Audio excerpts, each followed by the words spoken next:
Olá, pessoal, tudo bem? Estamos aqui novamente, hoje com a nossa musa da privacidade e da proteção de dados, Viviane Maldonado. Ela que é magistrada aposentada do TJ de São Paulo, Data Protection Expert, muito, docente, palestrante e autora de obras acadêmicas e fundadora da Next Law Academy e professora da maioria das pessoas que estão estudando proteção de dados e privacidade, né? Vivi, seja muito bem-vinda. Obrigada, Viviane é uma Ana. amiga querida, é um prazer ter você Obrigada. A aqui. Ana já é até suspeita, porque ela é minha amiga pessoal, ela é aluna, ela é parceira de projeto, ela é tudo, é sempre um prazer, né? Muito bom ver o pessoal, né? Os alunos, né? Seguindo em frente, dá aquela sensação, né? De satisfação, né? É muito bom mesmo. Pessoal da trilha também, está todo mundo aí, sejam bem-vindos. Os trilheiros são os alunos da trilha da proteção de dados, né, da Viviane, que ela começou e já está na segunda edição. E se você quiser falar um pouquinho sobre isso antes de começar também, Vivi, fica à vontade. E aí eu vou te passar a palavra, vou sair daqui e volto no finalzinho para a gente ver se tem perguntas e eu ficar te repassando. Tá bom. Você Tá vai bom? fazer as perguntas verbalmente ou pelo chat? Você Eu, mesma eu, fala. eu mesmo filtro e passo por aqui. Então tá bom. Obrigada. Era Tá só para bom? combinar. Então, Obrigada. fique à vontade. Tchau. Tá joia, obrigada, querida. Bom, então, mais uma vez, fica aqui o meu agradecimento para a Ana, agora utilizando o Império Jurídico, né, um novo canal. E, enfim, só fazendo uma breve apresentação, né, algumas pessoas me conhecem, né, talvez muitas, mas muitas também não conhecem, né.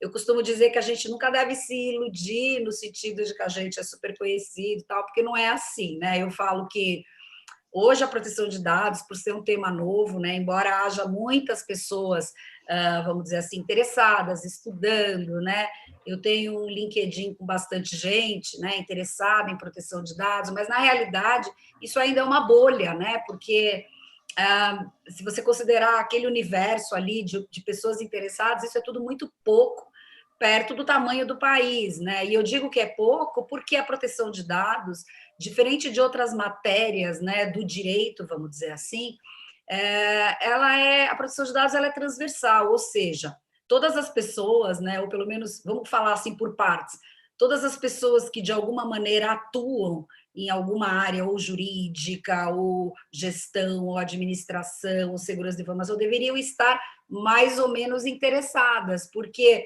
não, pela área do direito é evidente que ela vai permear todas as áreas, mas mais do que isso, a proteção de dados ela permeia todas as áreas, vamos dizer assim, da própria sociedade. Ana, eu acho que só que teu microfone está ligado, está entrando um sonzinho aqui, talvez atrapalhe a gravação, estou só te avisando. Bom, o que ocorre? Então, só fazendo aqui uma observação, né, umas primeiras notas, que eu falo que eu não tenho nunca ilusão, então é por isso que eu acabo me apresentando em todas as oportunidades que eu tenho para conversar, né?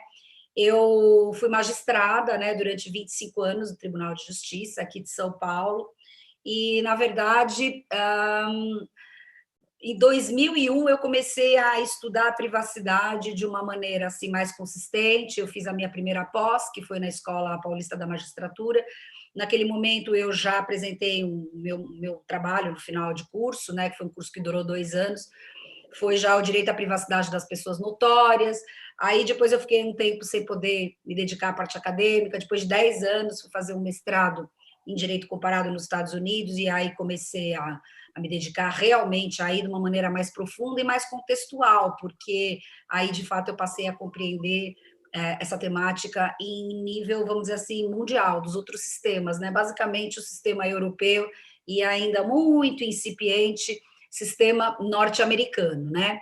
E, bom, enfim, e aí o que aconteceu, né? Eu comecei a estudar o GDPR justamente em 2012, quando se iniciou o draft, né? O draft do GDPR durou de 2012 a 2016, quando finalmente foi aprovado no mês de abril, né? E foi uma grande coincidência. Eu falo que minha vida tem um monte de coincidências, porque foi justamente, eu usei 2 meses das minhas férias em 2012, 2 meses das minhas férias em 2013, para cumprir esses créditos, e a universidade era americana, mas eu tinha créditos para serem cumpridos no Reino Unido, né? E foi lá que, então, como eu já sabia que eu queria escrever sobre direito ao esquecimento, que eu tomei contato com o draft em 2012, até porque a gente tem, né, o direito ao esquecimento, que viraria, então, o artigo 17, né, que está lá no GDPR, quem estudou já conhece, né? Então, foi uma feliz coincidência. E aí, 2018, que foi o ano em que o GDPR entraria em aplicação plena,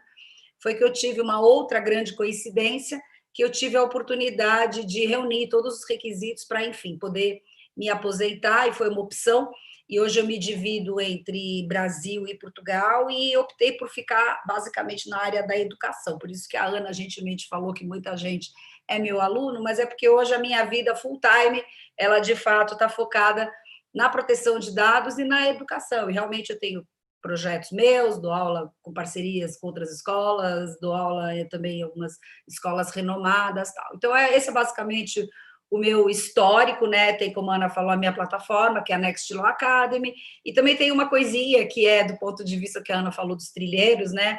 Agora, no momento da quarentena, que o cenário ficou diferente para todo mundo, né? Eu acabei... muitas pessoas me mandavam muitas perguntas em proteção de dados, enfim, para resumir a história. Em abril, eu comecei a entrar todos os dias, às 9 horas da manhã, no Instagram da Next Law Academy, justamente para responder perguntas das pessoas, né, ao vivo. Aí isso acabou virando depois um programa de 4 semanas, que é esse que a Ana comentou, que está na segunda edição. Mas eu quero deixar, em princípio, o convite aqui, antes de pensar em curso ou qualquer coisa, quem tiver dúvidas em proteção de dados, quem quiser perguntar e conhecer mais e se aprofundar, a gente fez 40 episódios sequenciais lá em abril, incluindo sábado, domingo e feriado. Mas vocês percebem pela minha voz que eu tenho uma limitação. Então, agora é de segunda a sexta, a gente já está indo para, acho que está quase para 30º dia consecutivo, só que é de segunda a sexta, todos os dias, pontualmente, às 9 da manhã. Muito bem. A Ana me pediu para conversar hoje aqui sobre um tema que é um tema muito problemático e talvez seja um dos temas que tenha maior impacto nos negócios em geral, né? E a escolha, que na verdade não foi minha, foi da Ana, foi uma escolha muito feliz, porque talvez 1 ou 2 semanas atrás eu participei de um evento da Fundação Getúlio Vargas, daqui de São Paulo. Eles têm um programa que se chama One MBA, que é um MBA global, ou seja, a gente tem alunos enfim, de todos os países, e foi justamente sobre esse tema que eu falei, a proteção de dados e o marketing. E foi um evento muito interessante, porque, primeiro, quem apresentou, quem abriu foi, sim, um diretor da GV e tal, mas o primeiro palestrante, vamos dizer, foi o professor Marcelo Coutinho, que é uma pessoa altamente reconhecida dentro do ramo do marketing, e em seguida eu apresentei aí algumas objeções com relação aos próprios procedimentos de marketing, né? E aí, com relação a esse evento, houve 2 particularidades. Primeiro, que foi em inglês, então, às vezes é um pouco difícil, né, toda a fluência, mas acho que eu dei conta. E segundo, que a GV me prometeu o link, mas até agora o link não chegou. Então, muitas pessoas que não puderam no dia, não acabaram ainda. Eu ainda tenho fé que uma hora a gente vai conseguir ter acesso a esse link, mas por enquanto não tem. Então, eu achei ótimo o convite, porque basicamente eu vou falar aqui sobre os mesmos tópicos que eu tratei lá em cima da fala do professor Coutinho, né? O professor Coutinho, ele é uma pessoa que trabalhou em grandes empresas, né, na área de marketing, e aí ele foi comentando, né? Ele acompanha, logicamente, né, a evolução da proteção de dados, não é a expertise dele, né? Mas foi muito interessante observar o quanto, no primeiro plano, o marketing evoluiu nos últimos anos e no quanto ele se aproximou com as questões da proteção de dados propriamente ditas, né? E o marketing, se vocês forem lembrar, se vocês não forem tão novinhos assim como eu, né? O marketing, vamos falar, eu nem digo 30 anos, 10 anos atrás, 15 anos atrás, não é tanto tempo assim. O marketing trabalhava numa outra lógica.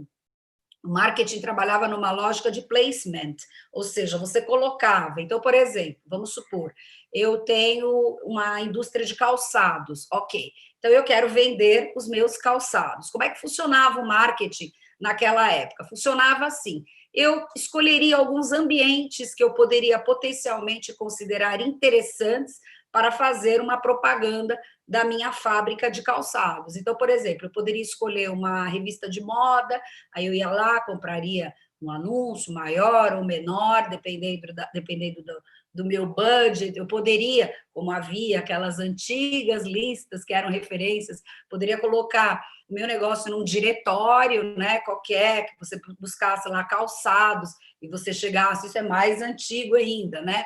Eu poderia comprar um anúncio de rádio, eu poderia fazer, vamos dizer, um anúncio veiculado, por exemplo, numa emissora de televisão, num programa, vamos imaginar, né, com um anúncio num programa feminino, em que eu imaginaria que haveria várias mulheres que poderiam se interessar.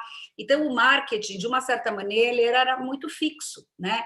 Ele era muito, assim, ele não era um marketing. As pessoas que pretendiam divulgar os seus produtos, é claro que elas buscariam alguns ambientes mais favoráveis, mas não levavam em consideração um aspecto muito importante. E qual aspecto?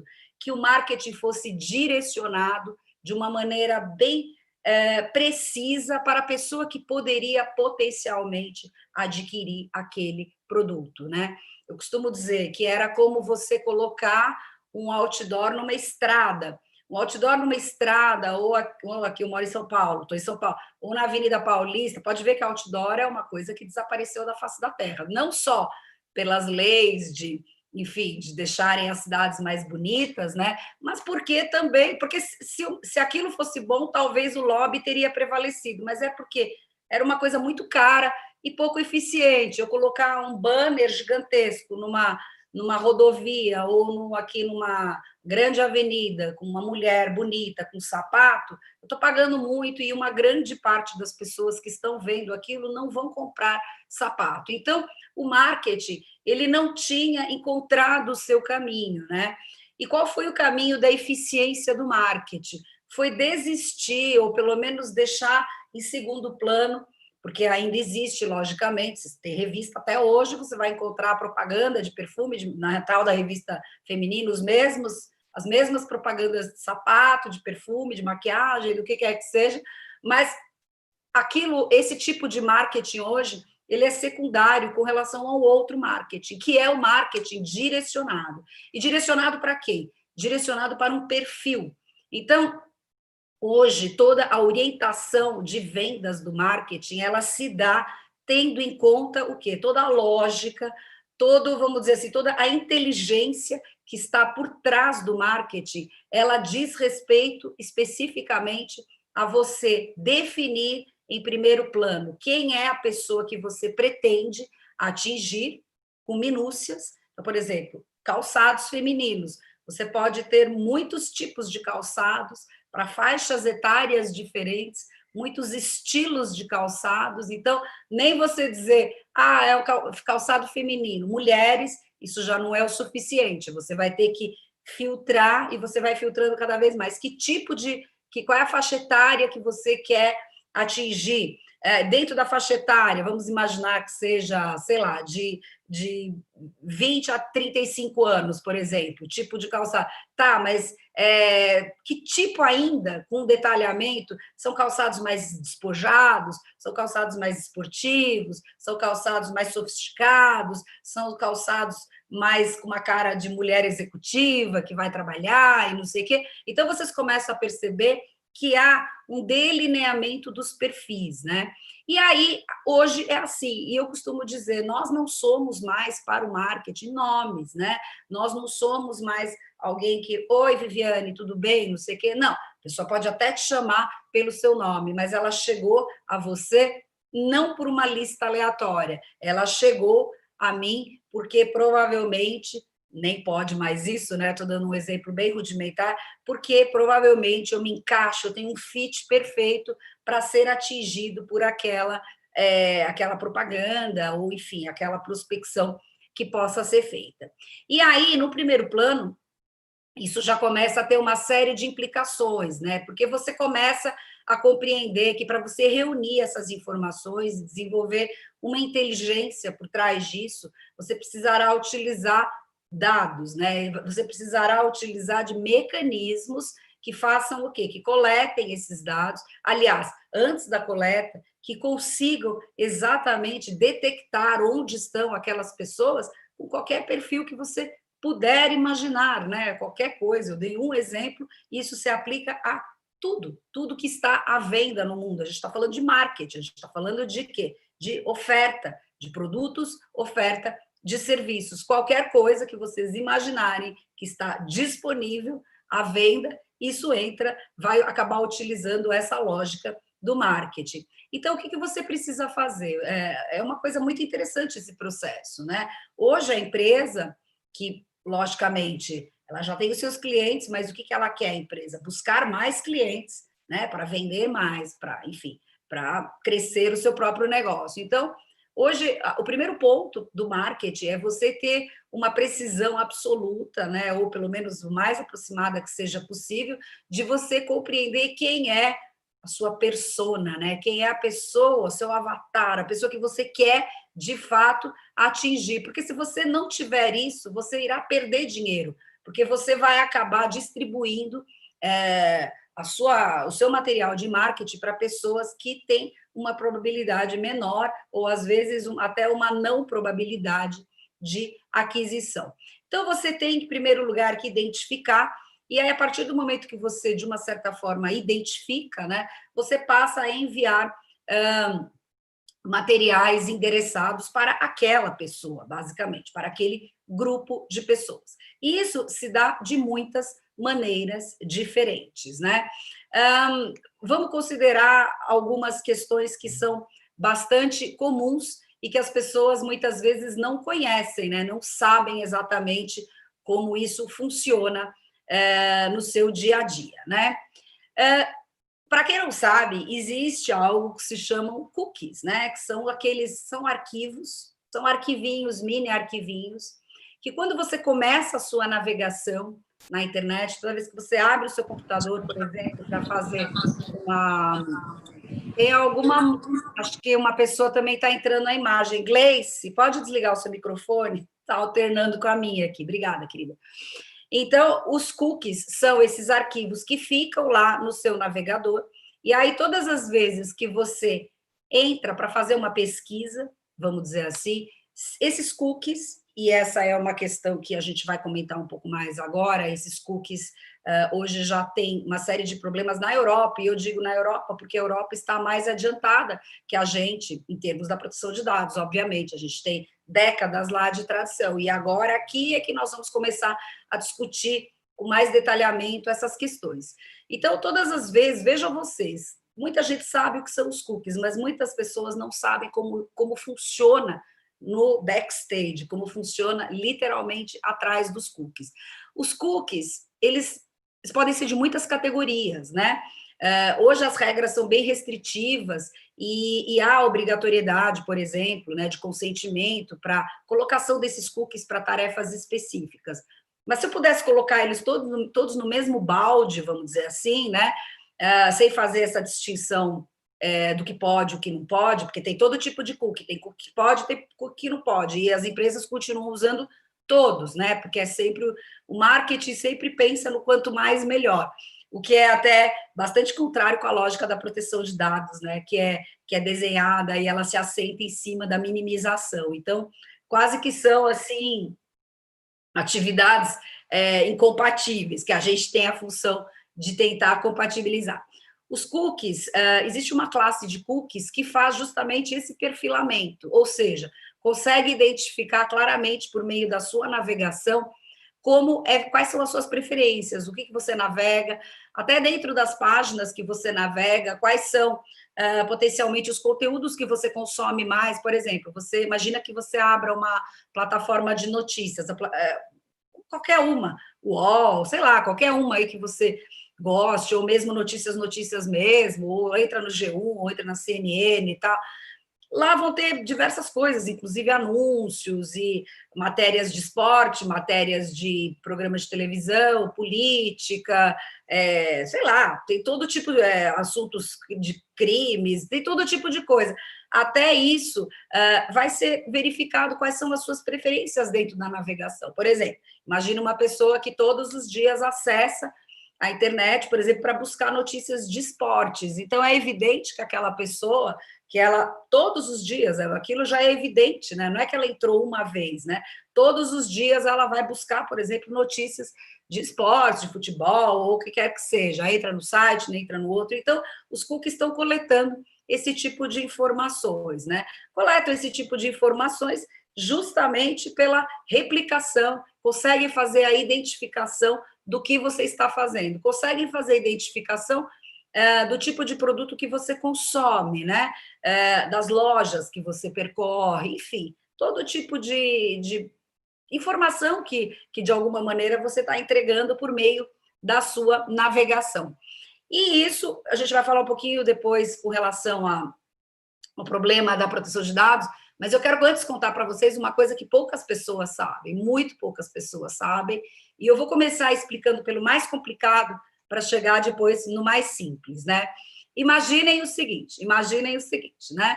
Imaginem que eu fosse a louca do sapato. Eu nem sou, mas eu estou só ilustrando para trazer, vamos dizer assim, um exemplo próximo ao exemplo que eu dei anteriormente, né? Então, imagine que eu seja uma pessoa viciada em sapatos. Ok.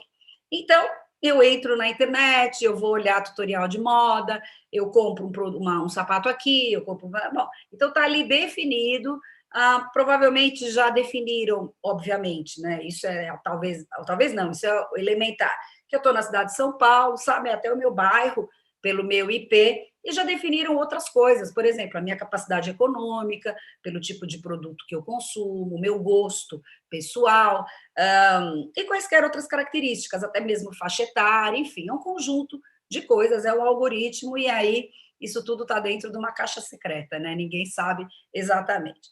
Mas o interessante é o seguinte, ok, essa informação já está lá, esse input já está lá e já é sabido.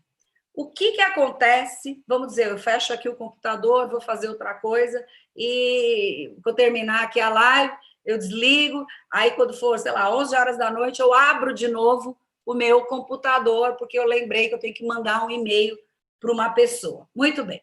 Quando eu abri o meu computador, que já não tem nada a ver com aquelas compras que ficaram lá atrás, com aquele meu histórico de semanas, de meses, de anos, o que quer que seja, o que acontece? Automaticamente, quando eu entrar naquele navegador, quem é o navegador? O lugar onde você navega, por exemplo, o seu Chrome. Você tem o Safari, você usa o navegador que você quiser. O Chrome é do Google, não sei se vocês sabem, né? Então, quando eu entrar ali, eu uso o Chrome mesmo, né? Tem gente que fala que é muito ruim, mas enfim, eu continuo usando, mas eu desabilito os meus cookies, que isso é uma coisa que a gente vai falar também. Muito bem. Então, quando eu entro ali, vamos supor, eu já nem estava mais fazendo nada com o sapato, já tinha terminado aqui essa aula, já tinha feito lá 11 horas da noite, eu lembrei que eu preciso mandar um e-mail, eu abro o meu computador. Quando eu abro aquele navegador, o que acontece naquele momento? E é isso que as pessoas não sabem. É como se tivesse ali um arauto, um dedo duro, dizendo assim, pessoal, vejam isso, vejam isso. Sabe quem está aqui? Viviane entrou. É assim que acontece, é rigorosamente assim. Parece coisa meio teoria conspiratória, mas é rigorosamente assim. Aí se desenvolve um espalhamento dessa informação. É uma coisa que acontece em milissegundos.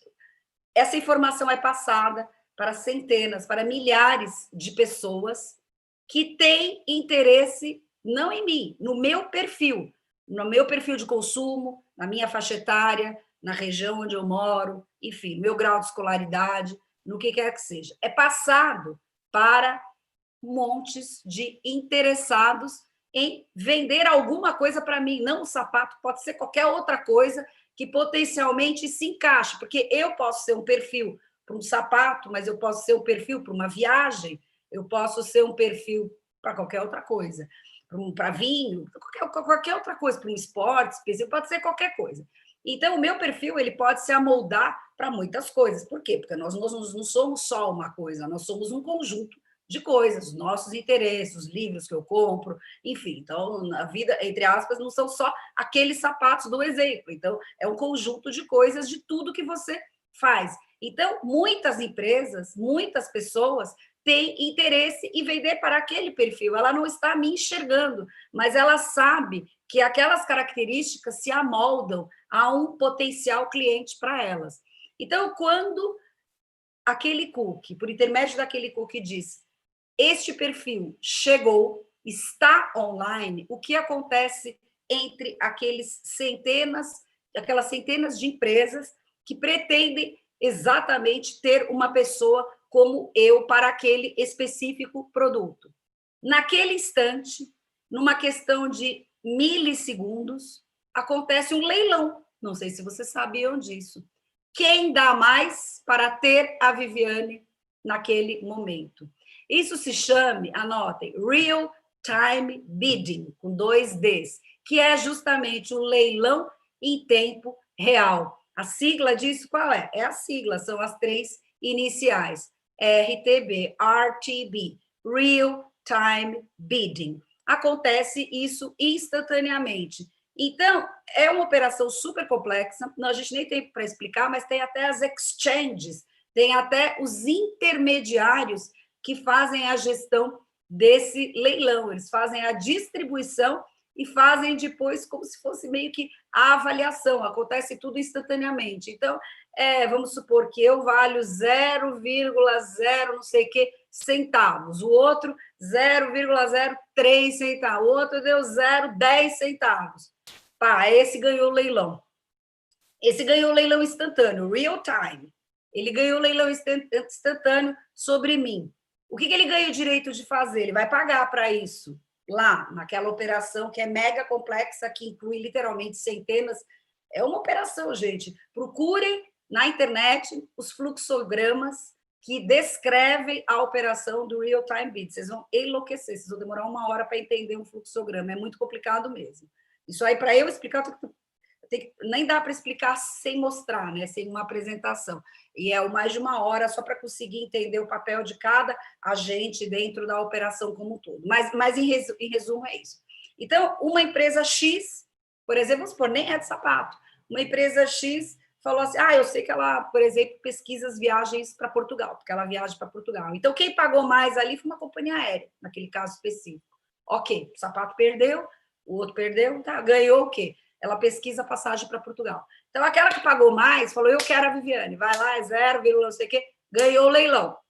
Aí ela ganha o quê?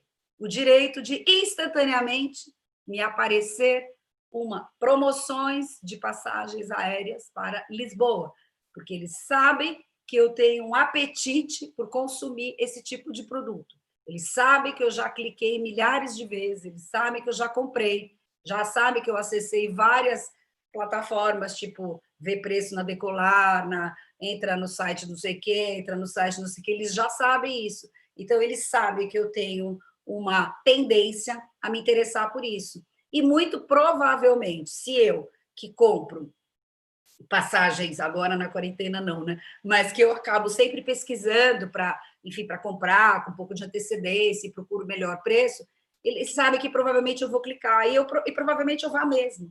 Então, quando eu clicar ali, pode ser que a oferta não me interesse, mas pode ser que a oferta me interesse e eu compre aquela passagem aérea para Portugal. Então, esse é um problema que hoje, o que eu quero que vocês saibam, por isso que eu falei que eu ia começar do mais complexo para o mais simples. Esse está sendo hoje o problema mais complexo em termos de marketing no mundo. No mundo. O que eu estou falando, poucas pessoas explicam aqui no Brasil, e, na realidade, isso já está sendo questionado por 2 autoridades europeias.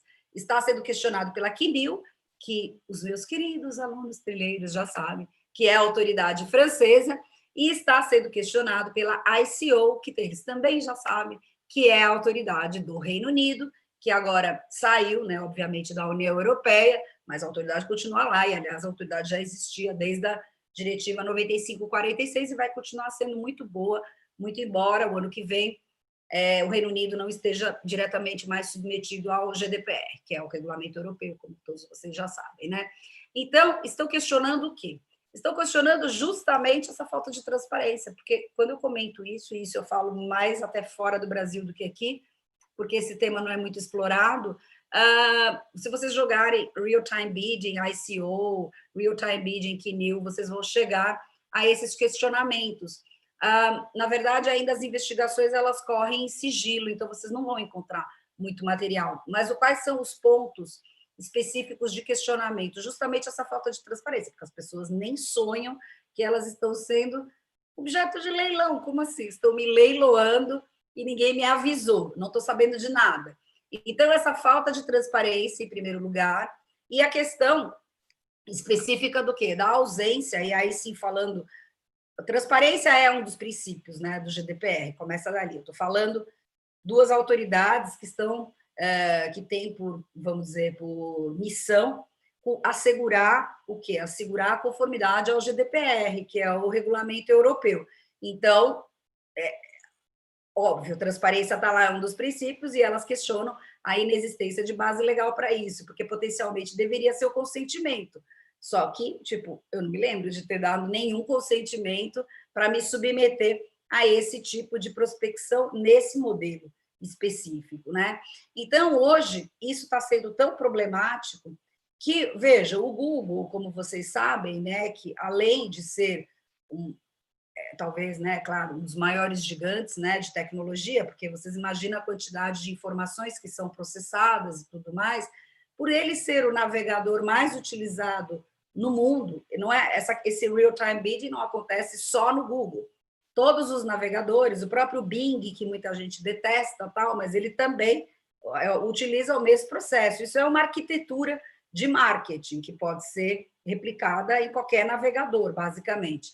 Mas o Google, que acaba sendo, lógico, mais conhecido, né? Ele já... Veja como é curioso. Quando eu comentei com vocês que eu fui fazer aquele mestrado lá em Portugal, quando a gente falava dessas questões de proteção de dados, e nem faz milênios, né? Foi 2012, 2013, meu orientador lá americano falou, isso daí nunca vai pegar, nunca vai chegar aqui nos Estados Unidos, tá? Mas a força disso é tão grande, né? Porque a gente está falando de direitos fundamentais, que o que acaba acontecendo, basicamente, é o seguinte, que hoje as empresas perceberam que elas têm que dar conta, né, sob pena de não somente elas sofrerem sanções, talvez as sanções não sejam, só um minutinho, não sejam o maior dos problemas, mas, basicamente, elas vão ter impactos óbvios, entendeu, reputacionais e, quiçá, né, processos judiciais, como já acontece, por exemplo, com o Facebook, que responde a processos judiciais. Então, voltando, o Google, que é o dono do navegador Chrome, esse que eu uso, que vocês usam, que todo mundo usa, hoje ele está fazendo um experimento, que vale muito a pena vocês anotarem isso, né? Que se chama, o nome do navegador qual é? Chrome, né? Com E no final. Então, hoje é feito um experimento que se chama Chromium, como se fosse o latim, né? E Chromium Project. O que é esse Chromium Project? Está ainda ongoing, né? Está indo, está meio devagar, deve se reconhecer. Mas, na verdade, eles criaram uma coisa diferente. Eles criaram uma sandbox, ou seja, aquela caixa de areia, né, que o pessoal gosta de falar muito no universo das startups, que é oferecer um ambiente aberto dentro ali do navegador, tem os acessos para você conseguir chegar nesse Chromium Project, né, em que eles testarão outras formas de fazer coletas de uma maneira mais compliant com a legislação europeia, né, basicamente, que é a que está incomodando o Google, né? Porque nos Estados Unidos, ok, a gente tem agora CCPA e tal, mas primeiro que o CCPA é mais restritivo, ele não tem uma abrangência nacional e potencialmente, mesmo que as empresas estejam na Califórnia, e, aliás, uma das razões pelas quais a primeira lei de proteção de dados é lá na Califórnia, né, porque é lá que estão grande parte das empresas de tecnologia, mas ainda assim é evidente que não tem o mesmo peso que existe em ambiente europeu, porque a tradição e a primazia da proteção de dados em ambiente europeu são infinitamente superiores. Imagine que Potencialmente, se houver um problema sério, eles podem, por exemplo, perder o mercado europeu, né? Coisa que dificilmente aconteceria nos Estados Unidos, até porque as empresas são americanas. Então, eles têm essa preocupação, de fato, de fazer tudo como manda o figurino, para não correrem o risco. Imagina se eles têm lá um bloqueio de tratamento, aí você vai falar assim, mas acontece. Bom, não só acontece, como, quer dizer, potencialmente pode acontecer, que em 25 de maio de 2018, e quem já assistiu a aula minha já sabe disso, mesmo que tenha feito só os cursos iniciais, sabe que o GDPR tem aplicação extraterritorial, e as próprias empresas americanas, elas naquele momento, elas começaram a temer a força da sanção que viria da Europa, e elas bloquearam o acesso de pessoas que estavam na Europa aos seus bens ou produtos vendidos digitalmente, né? Por que elas fizeram isso? Porque elas gostam do GDPR? Não, porque elas ficaram com receio de sofrer algum tipo de sanção, e tem sanções lá que talvez sejam mais problemáticas do que a sanção pecuniária. Então, elas falaram, meu Deus, eu não vou aqui correr o risco, não. E elas ficaram muito tempo, alguns jornais, foram milhares de portais, e principalmente americanos, de outros países também, que eram países terceiros perante o ambiente europeu. Mas disseram, não, eu não vou correr esse risco de jeito nenhum. E eles bloquearam o acesso. Bloqueando o acesso a quem estava por geolocalização em ambiente europeu, o que representaria dizer na prática? Representaria dizer que não estava, naquele momento, ofertando bens ou serviços, né? Então, para vocês terem ideia, esse é o primeiro tópico que eu queria comentar, que é o mais problemático hoje, é cuidar do real-time bidding, em termos do marketing como um todo, né? Aí eu gostaria de falar de um segundo aspecto, que é mais do nosso cotidiano, que é justamente a questão do meio marketing, né? Todos nós, lógico, sempre recebemos inúmeros materiais publicitários de empresas que você conhece e de empresas que você nunca ouviu falar. Por quê? Porque as empresas, até então, e isso ainda acontece no Brasil, a nossa lei não está em vigor, né? Estou gravando isso, ficará para a posteridade. Estou gravando isso dia 9 de julho. Eu estou deixando claro que nessa data não há a menor perspectiva, não dá para nem mãe de Ná saber que dia essa lei vai entrar em vigor. Um dia alguém vai assistir e vai falar, já está em vigor. Sim, mas hoje não está. Então, o ponto é o seguinte, aqui hoje as empresas, algumas estão se adequando, outras ainda não, né? O fato é, as empresas vendiam bases de dados e elas se sentiam confortáveis com isso por uma razão. Elas consideravam que você colocar aquele descadastre-se no final seria o suficiente para tornar aquela atividade legítima, né? E por um tempo, de fato, foi. Na Europa também era admitido. Eu costumo dizer que nós vivíamos num universo chamado opt-out. O que é o opt-out? Manda tudo para a pessoa. O opt vem de option, de opção.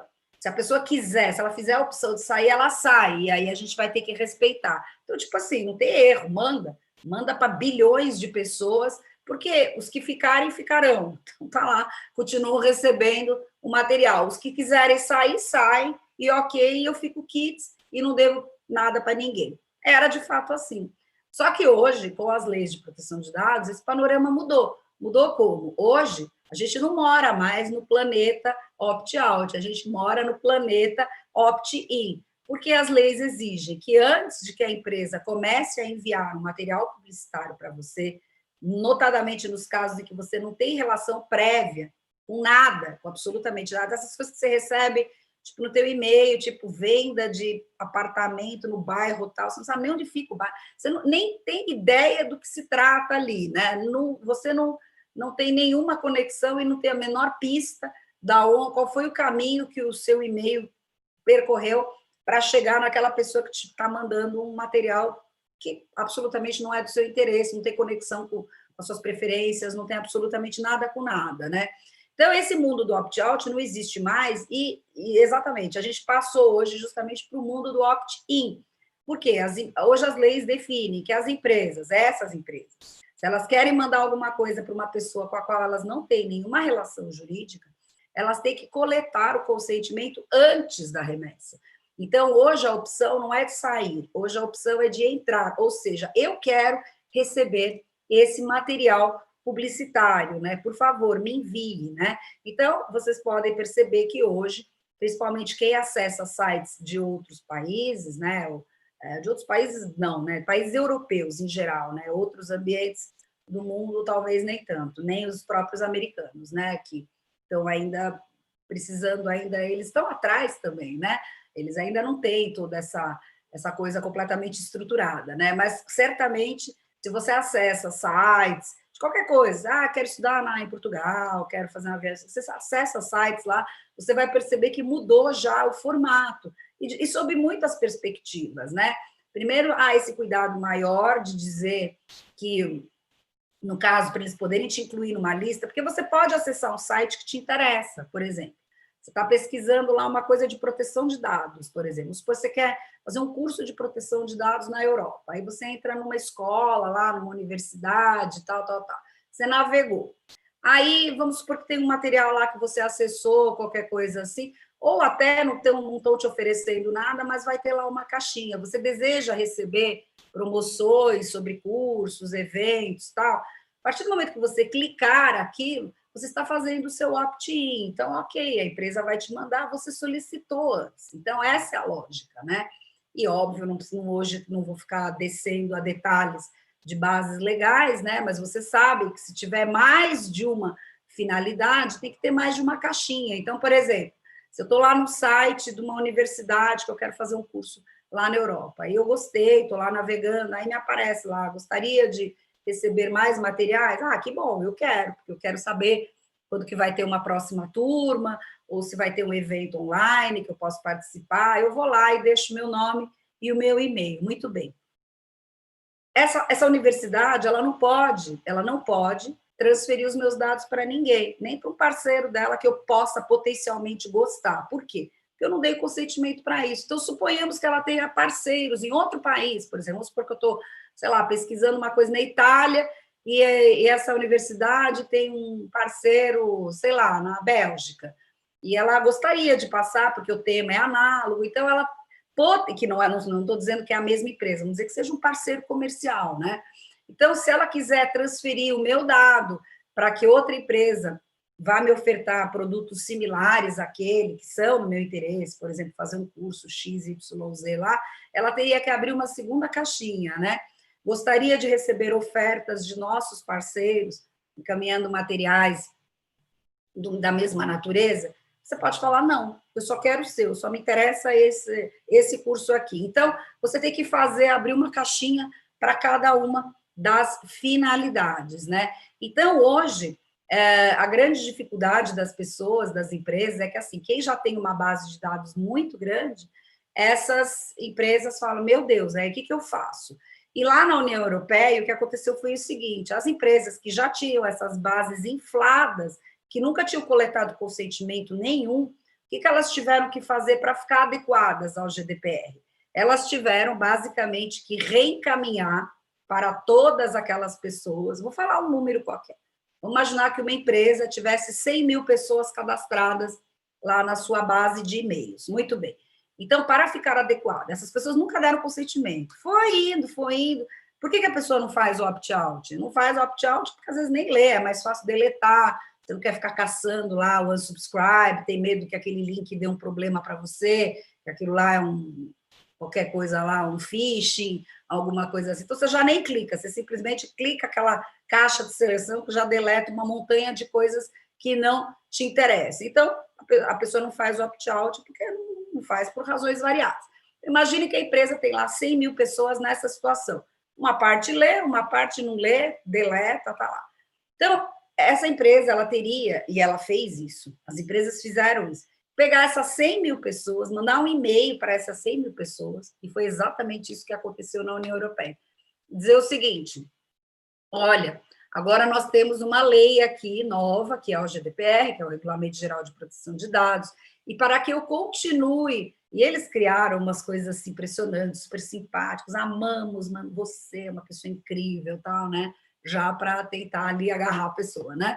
Então, era mais assim, era bem fluiado, vários que eu recebi, porque eu tenho muito cadastro lá, eu já tinha cadastro, eu estou indo para Portugal desde 2017, antes de eu sair da magistratura, eu comecei a ir feriados, coisas que eu estava já resolvendo minhas coisas lá, então eu tenho muito cadastro pré-GDPR. Então, quando chegou em 2018, meu Deus, eu recebi assim, cartas de amor das empresas.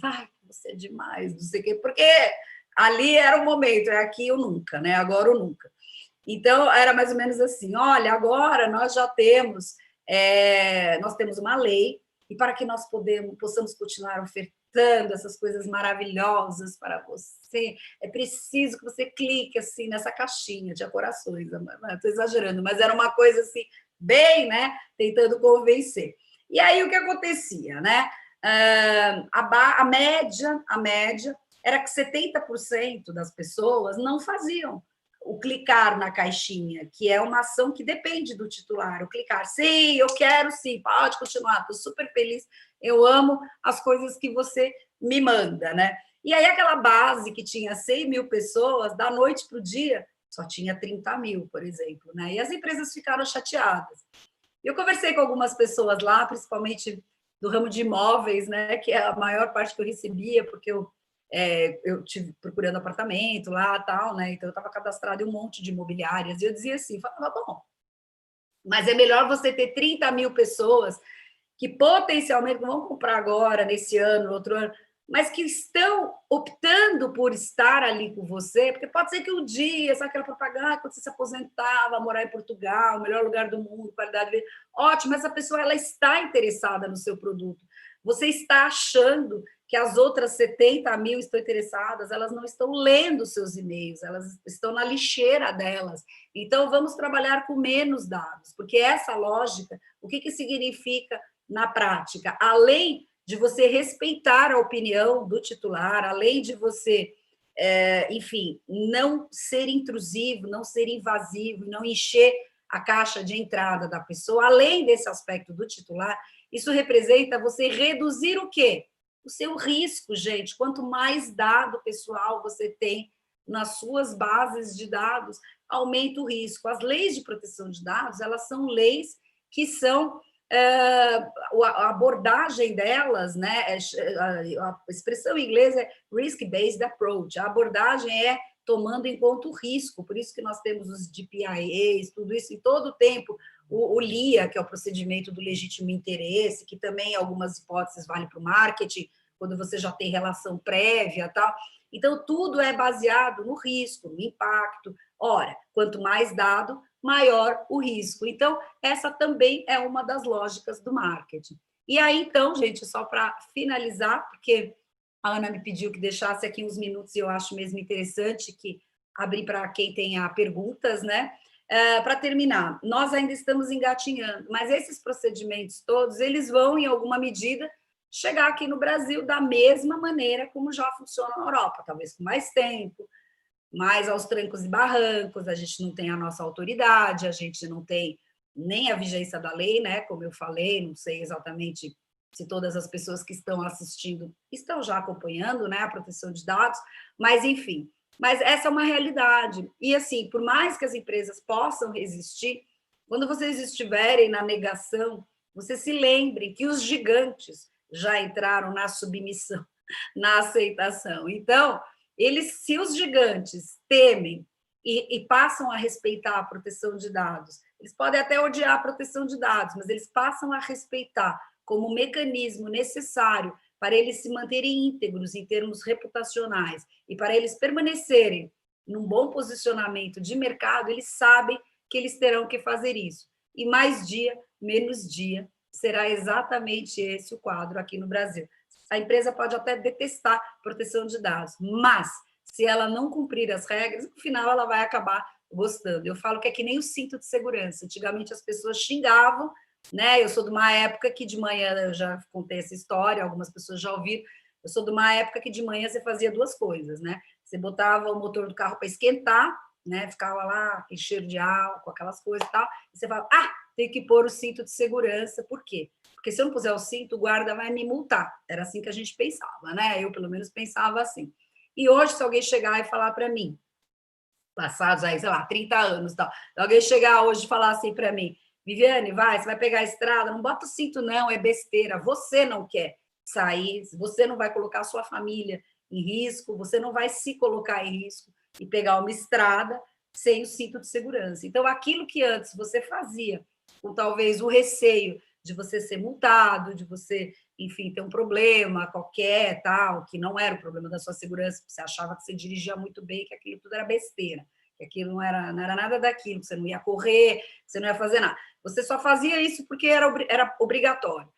Hoje você tem uma outra visão disso. E tantos exemplos na sociedade, né? Quando foi proibido de... Eu não fumo, né? Mas as pessoas que fumam, quando não passou a não poder mais ter cigarro no avião, as pessoas enlouqueceram, falaram que as companhias aéreas iam quebrar e tal. E hoje é inconcebível, né? Você ficar 10 horas num voo, imagina que aí não daria para você ter ambientes. Imagina que todo mundo fumasse no voo, porque calhou que é um voo de fumantes, entendeu? Então, são coisas que a sociedade vai amadurecer. E a proteção de dados vai ser igual. É isso, Ana. Você já deu aqui, deixei os 10 minutos que você pediu. Aí vamos deixar aí para perguntas. Voltei. Excelente. É sempre uma aula, né? Quando você se dispõe a conversar um pouquinho, seja lá onde for, com a gente. E eu adorei, muito bom. Algumas pessoas aqui como fizeram alguns comentários em relação à dificuldade que o marketing vai ter, né, para se adequar a essa nova realidade, mas é como você disse, né, é trocar uma super base de dados por uma menor, mas muito mais qualificada. Então, eu acho que até que eles compreendam isso, né, pode ser que tenha algum tipo acho que não tem sentido, é como você falou, não tem sentido. Se a pessoa não tem interesse, não tem por que estar recebendo, não é mesmo? Mas a pergunta aqui de Nós somos Andréa... exemplo disso. Nós somos exemplo disso. Quanta coisa que é que eu sou meio freak, né? Eu entro em unsubscribe, mas quando você está com pressa, que você não vai ficar entrando, você clica aquela caixinha geral, você já deleta 15 e-mails, né? Então, Tudo. Fora os que vão direto para o spam, né? exatamente. A Andréa está perguntando o seguinte: professora, posso utilizar a base do legítimo interesse na utilização dos dados tornados públicos pelo titular para uso do marketing? Não, não. O legítimo interesse, vamos usar, aqui no Brasil ainda vai precisar passar por um refinamento interpretativo, porque o nosso legítimo interesse ele é mais flexível do que o legítimo interesse do...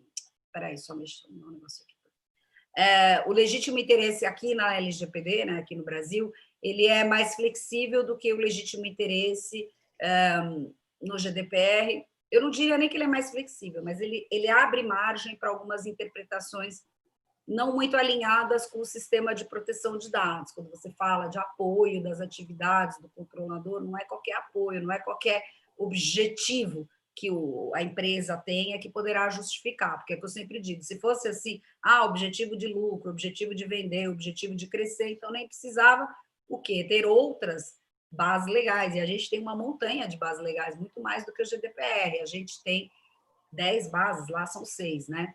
Então, o legítimo interesse, na concepção da União Europeia, ele só pode ser utilizado para efeitos de marketing, e tem um considerando que trata claramente disso, quando você tem uma prévia contratação com a pessoa, porque aquela pessoa ela tem uma expectativa de continuar recebendo aquele material. Então, vamos supor, você... Em duas situações, vou dar 2 exemplos bem assim corriqueiros da vida da gente. Se você comprar o tal do sapato, por exemplo, num e-commerce qualquer, aquele e-commerce que é o agente de tratamento, ele sabe o produto que eu comprei e ele presume que eu vou continuar comprando ou que eu vá gostar de outros produtos, uma bolsa do mesmo estilo, um cinto ou qualquer coisa assim. E quando eu receber aquela promoção, aquilo não vai me surpreender, porque eu sei que no mês passado eu comprei aquele produto. É evidente que ainda assim eu posso sair, eu falo, não, eu só comprei aquilo, eu não quero mais nada com essa empresa, tchau. E tem outras situações que são até um pouco diferentes ao modelo de contratação. Imagina que você é aluno de uma academia, então não é uma única operação, uma compra de sapato. Você vai lá, você paga mensalmente sua academia, debita lá no seu cartão. Você mantém uma relação com aquela academia vai te mandar materiais publicitários a par da tua contratação, vai falar, olha, vai ter uma promoção aqui, quem quiser passar pelo nutricionista vai pagar um valor simbólico, ou vai ter uma aula nova no sábado, tal. Então, são materiais de marketing que são enviados a partir da perspectiva do quê? A perspectiva de uma contratação. Nesse caso, os materiais são enviados com base no legítimo interesse, porque há uma, vamos dizer assim, o legítimo interesse nessa perspectiva é entendido como a manutenção da relação contratual, né? E, na verdade, o considerando, ele é explícito, dizendo da necessidade da existência de uma prévia relação contratual. E por que não pode, por exemplo, vamos supor, vou dar um exemplo bem evidente e bem comum. Eu uso o LinkedIn. No meu LinkedIn tem meu e-mail. Mas agora nem sei se está visível, mas teve uma época que estava visível. Então, o que acontecia? Por que eu disponibilizo, ou disponibilizava, enfim, eu preciso até checar isso. Por que as pessoas colocam o e-mail lá no LinkedIn, por exemplo?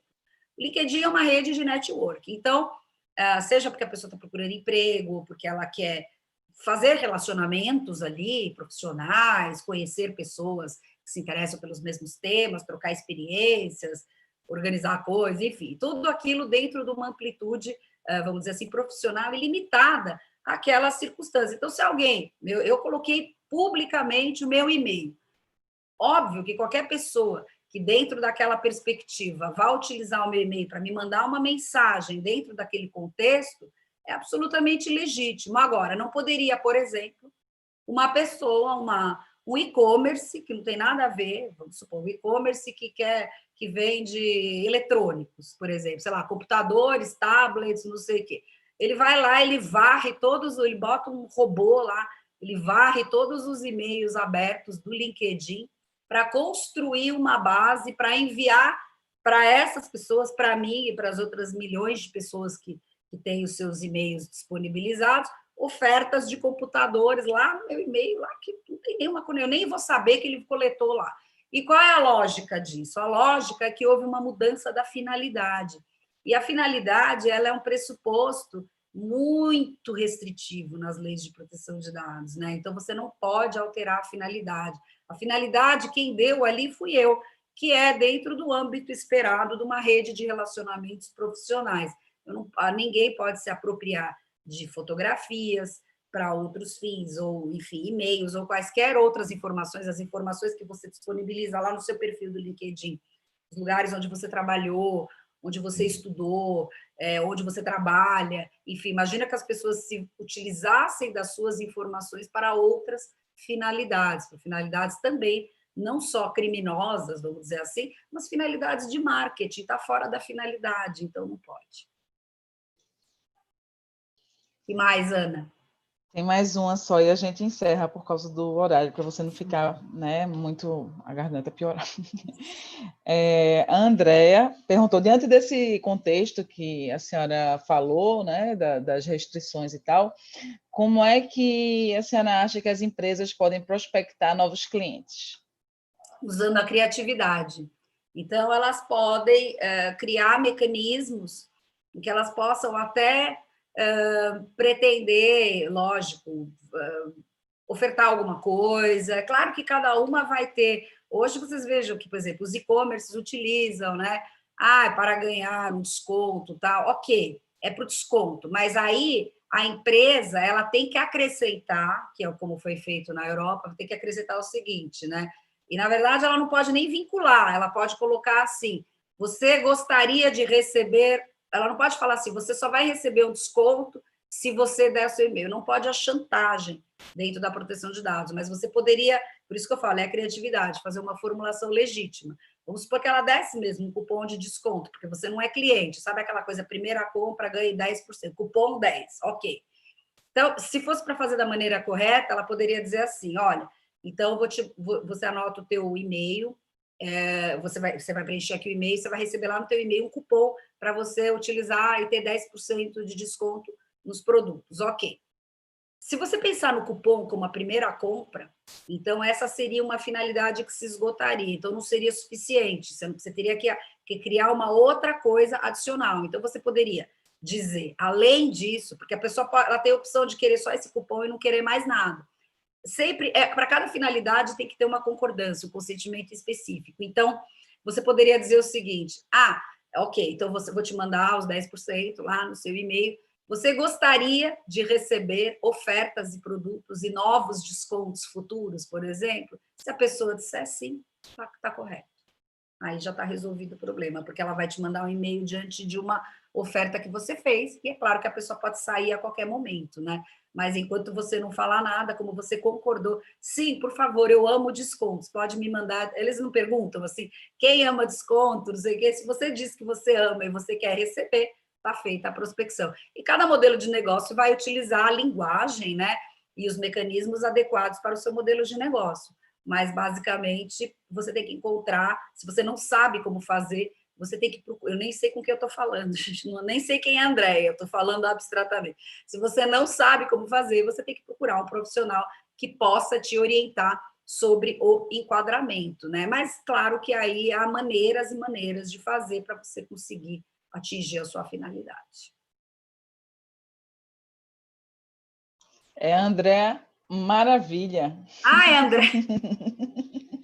eu não sei, né? Porque eu não estou nem vendo quem é, então a pessoa vai achar que eu estou falando para ela e eu não sei nem quem é. Estou falando para alguma Andréia, que por acaso é a Wonder Woman, que eu falei com ela de manhã na live. A pessoa começa de manhã comigo e à noite termina comigo. Misericórdia. Não está satisfeita. E considerando que você falou, Vivi, é a 47, Jean Luz botou aqui e eu confirmei. Ótimo. Jean é da turma da segunda turma do programa. Muito bom. Exatamente. Aula disso. Sensacional. Então é isso. Eu queria agradecer a todo mundo que ficou aqui até agora, né, com a gente. Queria agradecer você, Viviane Maldonado, pela sua presença, pela excelente, brilhante, né, aula como sempre. E então a gente se vê amanhã às 9 da manhã no canal da Nextlaw. Pode dar recadinho, teremos convidada especial, professora Tami, que vai falar sobre as encrencas da implementação nessa fase que a gente está vivendo, né? Vou bater um papo com ela amanhã. Vai ser bacana. Quem estiver assistindo está convidado a ouvir a professora Tami. Até amanhã, então. Tchau, pessoal. Até a próxima, Vivi. Obrigada. Tchau.